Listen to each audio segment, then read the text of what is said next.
Velocity unknown. Chapter 1, April 4th, 1974. "Go to bed, Dave," a voice echoed up from below. "Tonight?" Not a chance. The last night with the big telescope belonged to him. One more scan, one more swing at relevance before the dome went dark for good. Tomorrow they'd decommission it, which meant he'd be unemployed, officially. He popped a butterscotch into his mouth, savoring the familiar sweetness. His dad used to keep a jar of them next to the biggest telescope back home, back when the two of them would image galaxies from their backyard array. At the time, it meant so much to the old man. Now Dave was realizing just how much it meant to him. Gears clicked behind him with a reassuring rhythm that Dave found so comforting. He ran a hand along the side of the telescope's chassis. "One last dance, girl." NGC 4911 blinked into view. A good choice. Old German images from 30 years prior made it easy to compare any changes. It sat smack in the middle of the coma cluster, a swirling mess of gravitational violence and cosmic theft. He hadn't told anyone else, but Dave had suggested it for a personal reason too. He and his dad had captured 4911 together right before the old man got sick. It was their last scan together. "If we get a clear scan tonight," Dave thought, 4911 will also be the final shot of my professional career. What poetry. The dome settled. The scope locked in. And Dave, in a room that had once felt like the edge of discovery, dozed off to the calming hum of the motors with the butterscotch still on his tongue. The printer whirred. 18 rectangular slices of the galaxy spilled into the tray, waiting to be stitched together like some cosmic puzzle. He gathered them without thinking. No one else was up yet. A quiet benefit of being the first to fall asleep and the first to wake.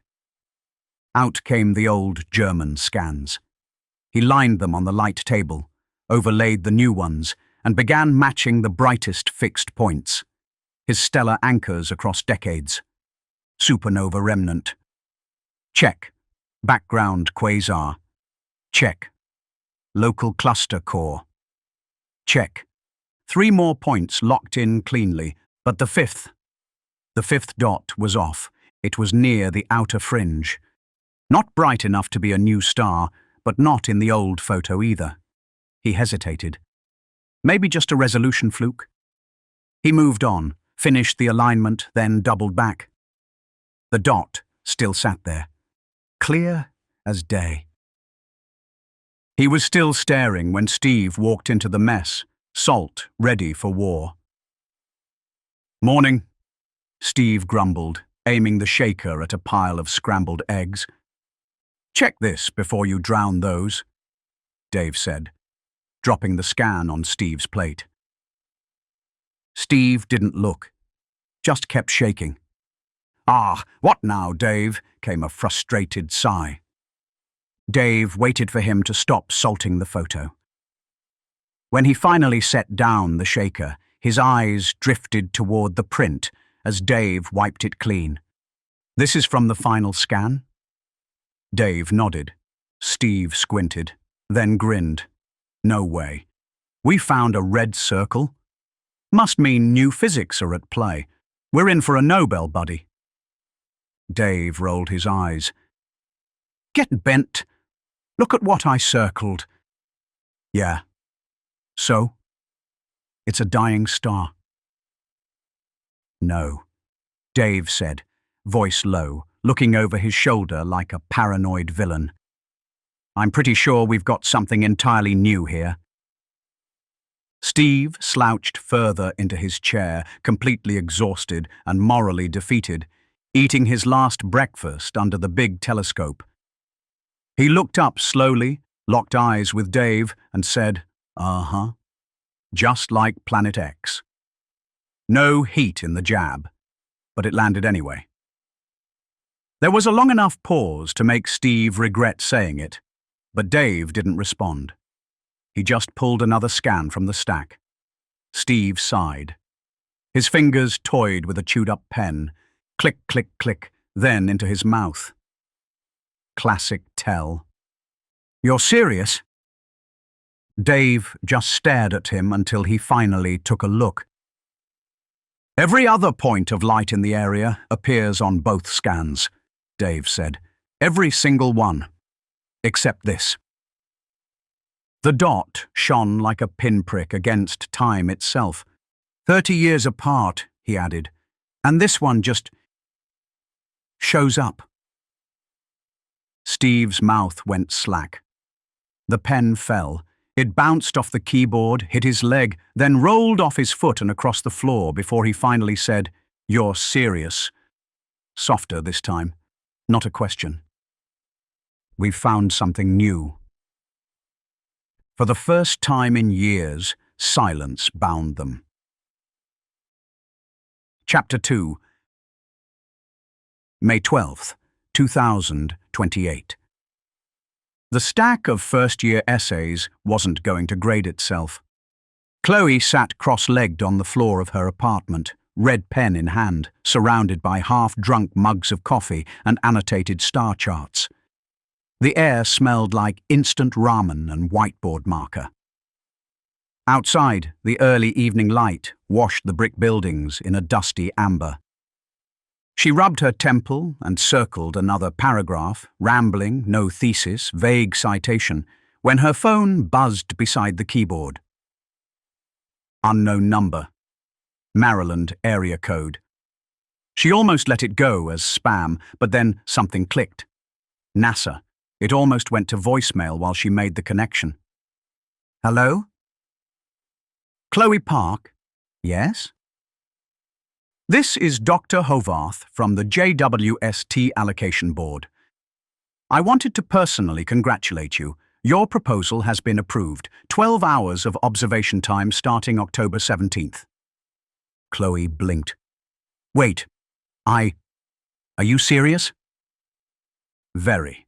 You submitted a bold application. Your analysis was sharp, and frankly, your work stood out back when I reviewed your postgrad fellowship at Caltech.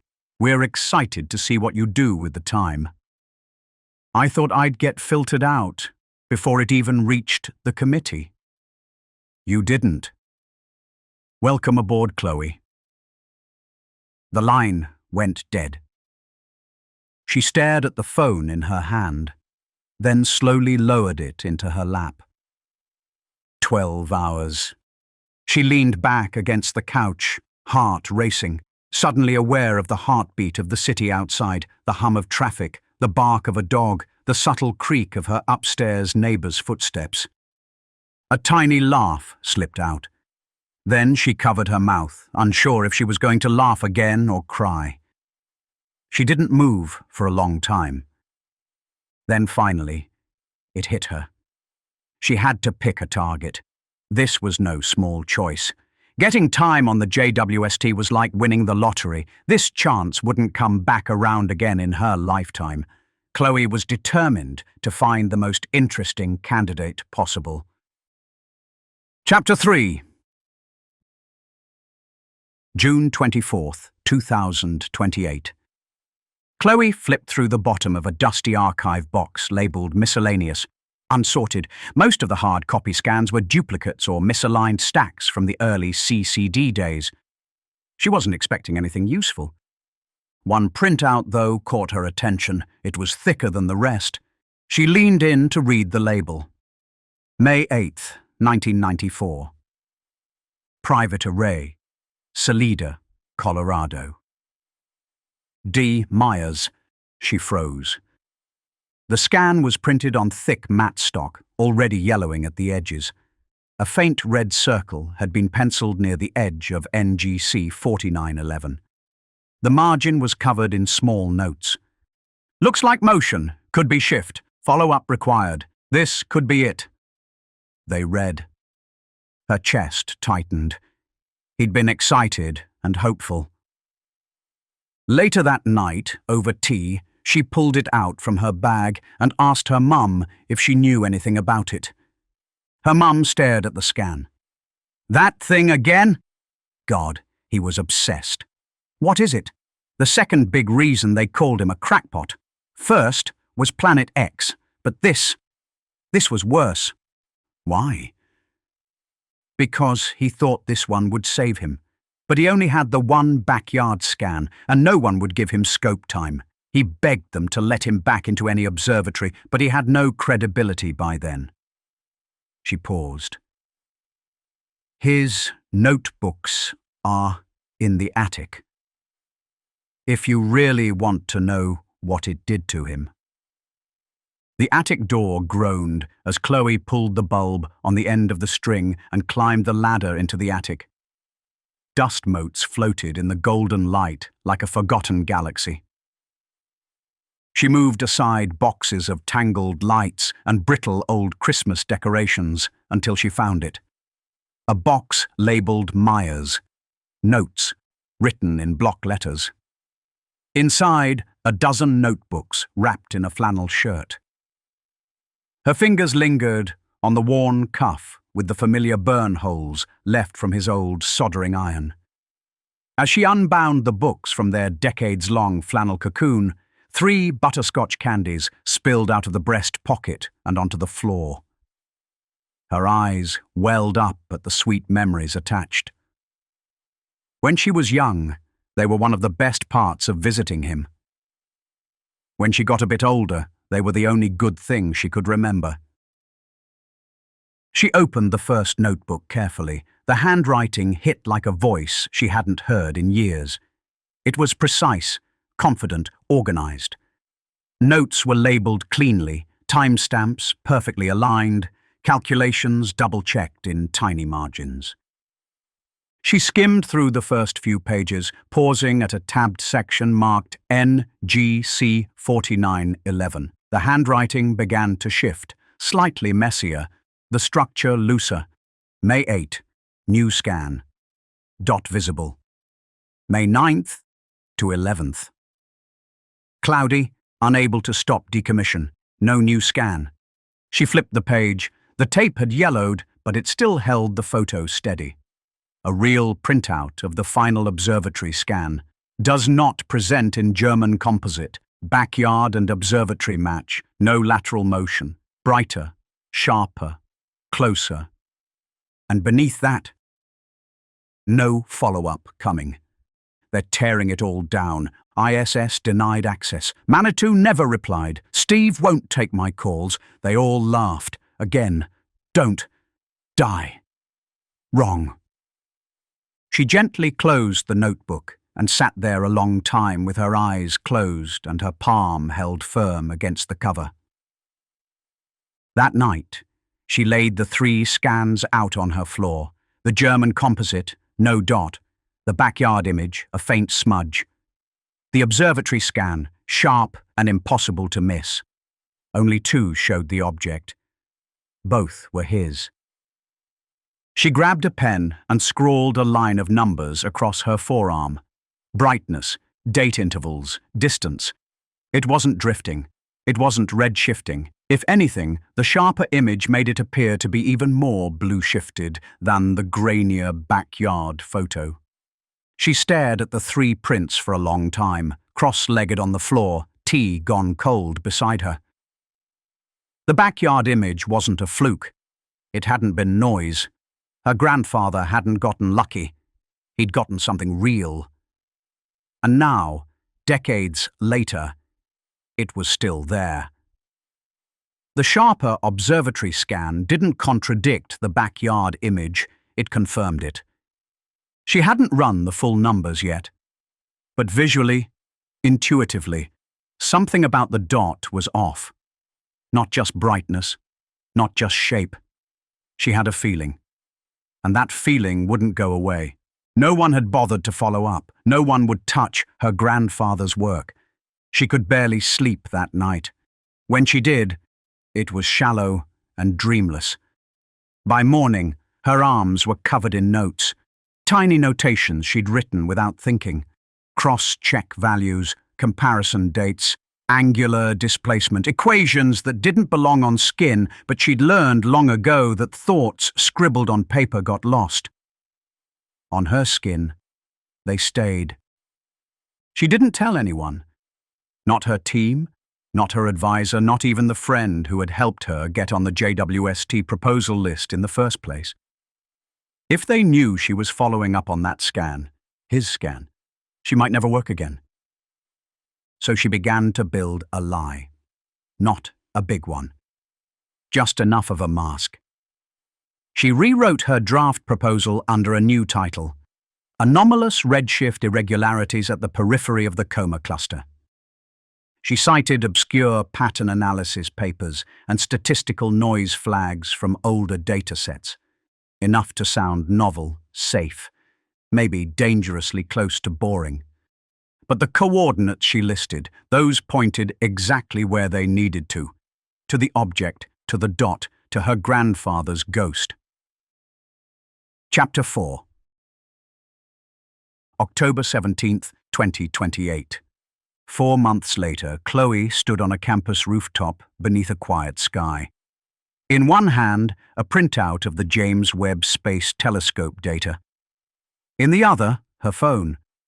She pressed the call button. Her mother answered, groggy. "Chloe, everything okay?" "Yeah, I got the scans." There was a pause. "From Webb?" "Yeah, it's real, Mum. The object. It's still there, and it's more blue-shifted than before." Silence. Then a long exhale. "I was worried you were chasing his ghost." "I was, but it's a ghost with mass, a ghost with velocity." Another pause. "I'll be honest, I was scared you were cracking up." Chloe laughed gently. "Me too. But it's real. Undeniable." Her mother's voice dropped. "Now I'm scared you're right." "What do you mean?" "Chloe, if that thing is pointing straight at us, won't it hit us like the dinosaurs?" Chloe had to hold back a laugh. "No, Mum. What we're seeing is from 4 billion light-years away. Besides, it's so far away we can't tell just how much of a target we are compared to the neighboring few light-years around us yet." "I just looked up blue shifting. It's getting faster and moving towards us," her mum asked. "Mum, I'm telling you, it's too far away to worry about." Chapter 5. April 19th, 2029. The room smelled faintly of cedar and old smoke. Chloe leaned over a drafting table set up near the tall window, her hand moving slowly across a sheet of transparent paper layered over printed data plots. Beyond the glass, pine trees swayed in a steady rhythm, indifferent to her thoughts. It had been 6 months since the second scan. The international team, public now, had pointed the Webb again under a joint initiative between ESA, NASA, and a hastily assembled committee of independent researchers. The dot, which was now being called Dave's dot, had grown sharper still. Bluer. Closer. What had once been her secret was now one of humanity's most important questions. She tapped her pen against the half-empty mug of tea. Her forearms were clean now, no equations scribbled in ink. Everything was archived, official, peer-reviewed, sanitized. She missed the mess. When it first broke, the scientific community fractured. Some believed her, others ridiculed her, just like they had him. Even the initial JWST confirmation was met with shrugs and cautious optimism. It took weeks of reanalysis, independent replication, and public disclosure for the needle to finally shift. The real turning point was the second scan. Not just confirmation, it was motion, quantifiably accelerating. She knew she had redeemed her grandfather and likely earned a lot of notoriety herself. She ran her fingers along the edge of an old notebook, the one from the attic. She still kept it close, like a talisman. The pages were worn soft now, margins thinned from all her flipping. She'd stopped reading it for facts. Now It was his voice. Memory. A bridge to someone who had seen it too, but hadn't been believed. The government had stepped in next. Not to shut it down, surprisingly, but to help. She'd feared the opposite. But they were going to fund a solar system-wide initiative, a distributed array of observation stations orbiting at different AU distances, slingshotting sensor clusters out toward the Oort cloud. The plan was ambitious, but for the first time, ambition didn't feel absurd. She leaned back in the chair and stared at the ceiling. Her pulse had finally calmed after months of fighting to be heard. To protect the data, to keep it from being spun into conspiracy theories or buried in bureaucratic chokeholds. Now, the work was being done. Real work. Smart people, global teams. She should have felt relief. Instead, she felt quiet. She picked up a small projector remote and cycled through the scan sequence again. The German baseline empty. The backyard smear, there, just barely. The observatory shot, clear. Her first JWST image, brilliant. And finally, the new scan from 3 weeks ago. Burning, needle-sharp, bluer. Each frame closer, each one undeniable. A new, unheard-of science was racing towards them. And now, for the first time, they were building something worthy of actually seeing what it was. She stood up and crossed the room. She opened the window to step out onto the balcony in the cool breeze. The trees swayed gently. No panic, no fanfare. Just the deep breath before change. She whispered, mostly to herself, "We're going to see you soon." And for the first time since this all began, she allowed herself to smile. Chapter 6. February 13th, 2328. Marcus Vale tightened the knot of his tie in the reflection of a blank monitor. It was the same one he'd worn the day he first pitched the relay array. A little more worn now, fraying slightly at the edge of the collar. In his breast pocket was a folded printout, a scan from the first time the object had broken 30% the speed of light. Not because he needed it, but because he always carried it. His hands had long since worn creases into the paper. He stood before Congress for what he hoped was the last time. "Dr. Vale," began Congresswoman Malloy, her voice thick with performative concern. "You've led the Relay Array Initiative for over 2 decades, spent your entire career chasing— What? A dot? A glitch in an old scan? And now you're asking us to approve the largest single expenditure in astrophysical history based on a blurry speck?" He forced himself to breathe before responding. "That speck, Congresswoman, is now traveling at 42% the speed of light. It has accelerated consistently for nearly 3 centuries. Our most recent scan confirms both its velocity and trajectory, still heading directly toward us." "And you believe it's real?" she asked, raising an eyebrow, feigning interest. "Because from where I'm sitting, it sounds like science fiction." "What I believe," he said, slow and measured, "is that when every scientific instrument we've ever pointed at this object shows the same thing, acceleration, directionality, and structure, we have an obligation to look closer. That's all this vote is for. Resolution." He didn't mention the months he'd spent rewriting the proposal just to get it back on the floor. The night he'd missed his son's graduation. The colleague who quit after a nervous breakdown halfway through Phase 3. She crossed her arms. "You've already fired entangled particles at nearby stars. Seeded half the local systems with equipment decades ago. Built the most expensive array in human history. And now you want more?" "Yes," he said, "because this is the moment we finally connect it. This is the moment we see what's coming." Behind him, A screen displayed a looping animation, a line of particles slingshot from Earth centuries ago toward local stars. Dots lit up, system by system, as receivers came online. "This is not a gamble," he said. His voice was sharp now, tired, but still sharp. "We've watched this object for nearly 3 centuries. Every generation of telescope has confirmed what the one before it showed. It's accelerating. It's now reached 42% the speed of light. It is still heading directly toward us, and it still doesn't look like anything we've seen before." He didn't expect silence, but he got it. "With the array complete," he continued, "we can form the first multistellar synthetic aperture. Resolution previously thought impossible. This is our chance to finally see what it is, and confirm once and for all whether it's a threat, a fluke of physics, or a new chapter in science." Then the session was closed.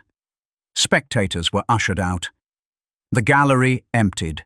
Aides whispered. The chamber lights dimmed slightly as doors sealed shut with magnetic locks. Marcus returned to his seat near the back, beside 2 tired interns and a man he didn't know holding a stack of notes he never once looked at. "Coffee?" one of the interns offered, nudging a tray toward him. "Got butterscotch syrup," the other added. He declined with a quiet smile, but he breathed it in.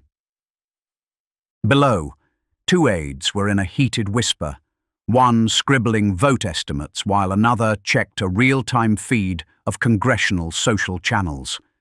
Marcus closed his eyes.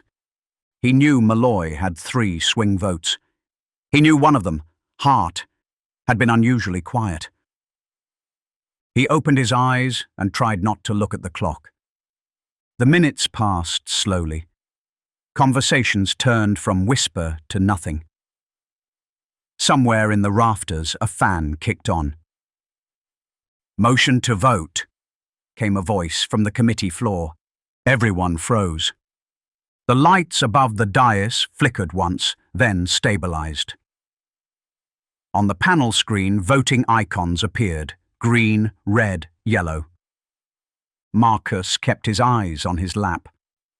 He heard more than saw the vote unfold, heard the blips as confirmations rolled in. He didn't dare count. A final beep. A green light blinked on the terminal beside his seat. The vote passed. Narrowly. He didn't celebrate, just leaned back in his chair and let the paper in his pocket crinkle between his fingers, the old scan warming slightly in his palm. Chapter 7. June 12th, 2331. Marcus hadn't slept the night before. His thoughts looped with impossible clarity, the what-ifs, the stakes, the decades that brought him here. Even as exhaustion tugged at his frame, anticipation burned hotter. He wandered the observation level of Relay Station A for hours, circling past empty desks, SIP recycling vending units, and transparent panels showing the black nothing beyond. A technician had left the system diagnostic screen up. He didn't touch it, just stared. Now he sat in the control room, posture crisp, suit sharp, eyes bloodshot. The tie was a new one. He didn't bring the old scan. Today it wasn't about belief anymore. Across the globe, broadcasts counted down. Cities flickered with light delay relays, families crowding rooftops and basement bunkers alike. It was being called the most watched moment in human history. Even more than first step. More than the day of the signal. More than the Mars Accord. On a wall behind him, one of the engineers muttered something about packet latency. Someone else shushed them. Marcus barely registered it. A voice in his ear. "Dr. Vale, array is standing by. All apertures aligned." He gave the order. The array snapped into sync. For a second, everything flickered. The stars outside the relay viewport blurred like heat over asphalt. Data tunneled across light years and converged in real time. On screen, the object, once just a dot, began to sharpen. Lines, curves, structure, and then shape. In the control room, there were audible gasps. In others, screams. In still others, uncontrollable sobbing. On screens across the globe, it was the same terrifying sight. An armada of alien ships stretching across space like a string of pearls. Hundreds, maybe thousands. Somewhere behind him, an aide muttered, "It's a fleet." No one responded. The world reacted together, in real time. A drone feed showed people stopped in elevated transit loops and hovering walkways, stepping off commuter pads and craning skyward, mesmerized by the image. The feed stabilized. The array continued sinking. No signals came from the ships. Nothing had changed for them. Everything had changed for Earth. Chapter 8. October 7th, 2932. Aaron woke to the sound of static. "That damn static," Aaron muttered, swatting at the panel beside his bunk. The hiss cut off mid-whine. Silence. Blissful. He sat up slowly. Joints aching. The screen above his head had been running the same feed since long before he was born. The fleet, still drifting, still gliding, still growing closer, and that fake-ass static layered over it. Like anyone knew what alien ships should sound like. He stood, padded across the room, and started the kettle. From the corridor outside came soft footsteps, followed by the rustle of a uniform. A voice. "You turned it off again?" "Yep." "You know it has to stay on," Aaron sighed. "The fleet hasn't changed in 300 years. Nothing's changed but the speed. You think that's worth piping into everyone's skull every second of every day?" The junior analyst leaned into the doorway. "It's protocol. Feed stays on in all active relay labs. Visibility compliance." "It's visual white noise," Aaron snapped. "No one's even looking anymore." The analyst shrugged and tapped the wall. The static returned. The fleet reappeared. Aaron stared at it for a long moment, then poured his tea. "Background radiation with a budget," he muttered. Most people ignored it, or pretended to. But not Aaron. He couldn't. Not after what Chloe had shown the world. Some part of him believed the moment everyone stopped watching would be the moment something changed. He still watched. Really watched. The forecast hadn't changed in 3 centuries, just the speed steadily increasing. He rubbed his eyes and sat up on the couch in the corner of his lab, if you could still call it that. The observatory on Phobos had been converted twice over since the reveal. First into a data relay hub, then into what the brass called a civilian analytic feedback node, which really meant place to dump overflow sensor data nobody had time to interpret. His tea had gone cold hours ago. He reheated it with a tap and took a sip. The synthetic sweetener was slightly off, probably overdue for recalibration. Everything was overdue these days. The ticker on the stream's corner read 84.3184% C. He exhaled. A week ago, it had been 84.3088. Across the room, a data wall hummed quietly. No alerts, no new flares, just the slow crawl of inevitability. In the centuries since Chloe's discovery, every scan had confirmed the truth. The object was accelerating. It had passed 40% of light speed, then 60, then 80. The numbers rolled upward like a death toll. And Earth had responded. Mars was stripped. The belt mined to crumbs. Solar collectors circled Mercury like a crown of thorns. Jupiter's moons had been carved into stations. Neptune's orbit now held the spine of the first interstellar railgun. Every usable resource had been allocated towards the defense initiative. Every citizen of the Federation trained and ready for warfare.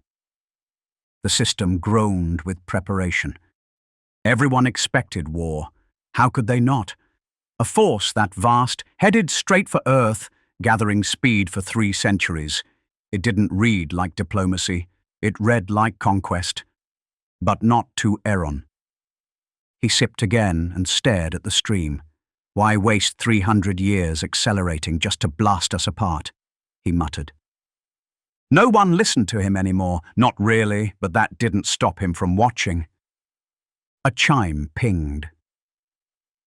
Aaron didn't move at first, just glanced toward the data wall.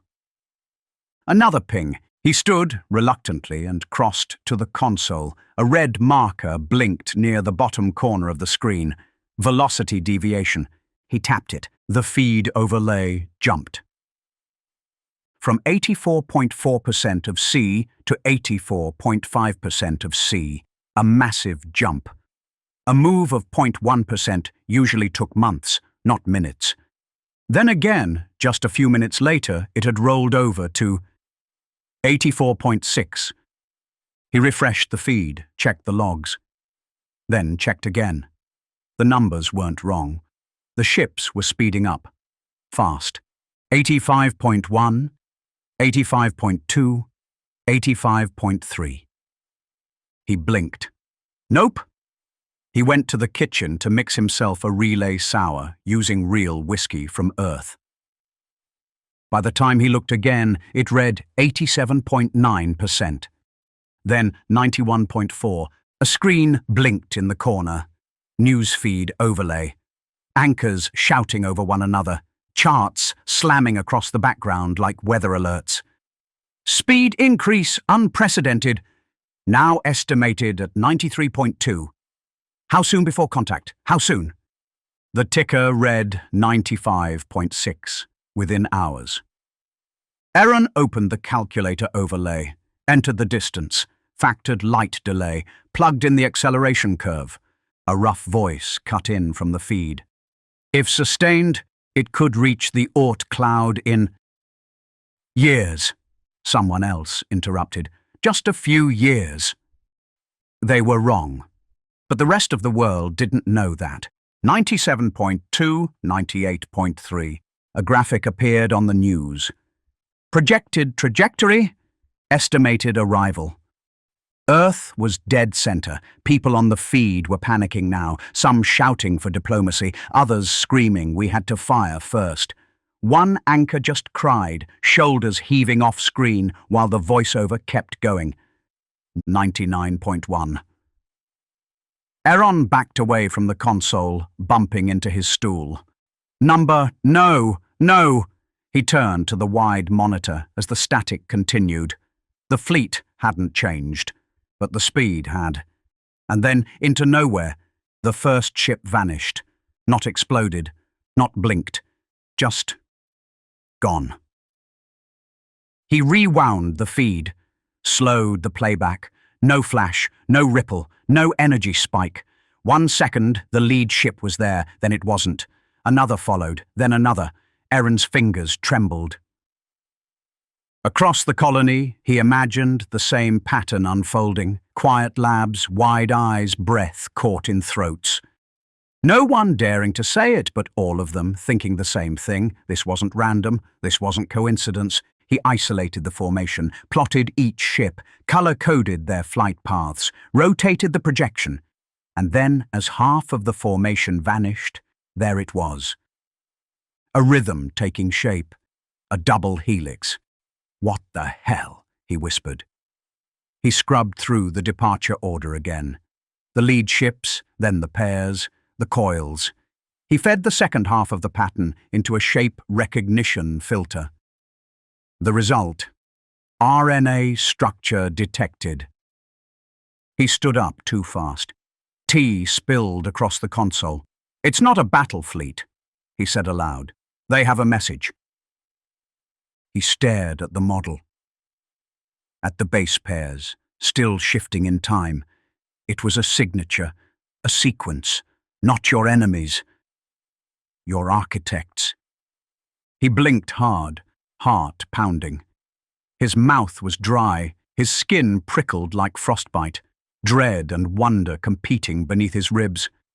3 letters flashed through his head, FTL, faster than light travel. If they weren't traveling slower than light, then they hadn't been 4 billion years away. Not really, not anymore. They could have arrived long ago. His eyes flicked back to the helix, the RNA. Life's language, not a warning, not a signature. An origin story. They hadn't discovered us. They are us. Aaron sat back in his chair, one trembling hand still warm from the shattered mug on the floor below. Outside, the system groaned under the weight of defenses built in fear. Mars gutted, moons hollowed, oceans boiled for fuel. All of it, every desperate act, aimed at the only ones who ever reached out. Not to conquer, but to create. How had we gotten it so wrong?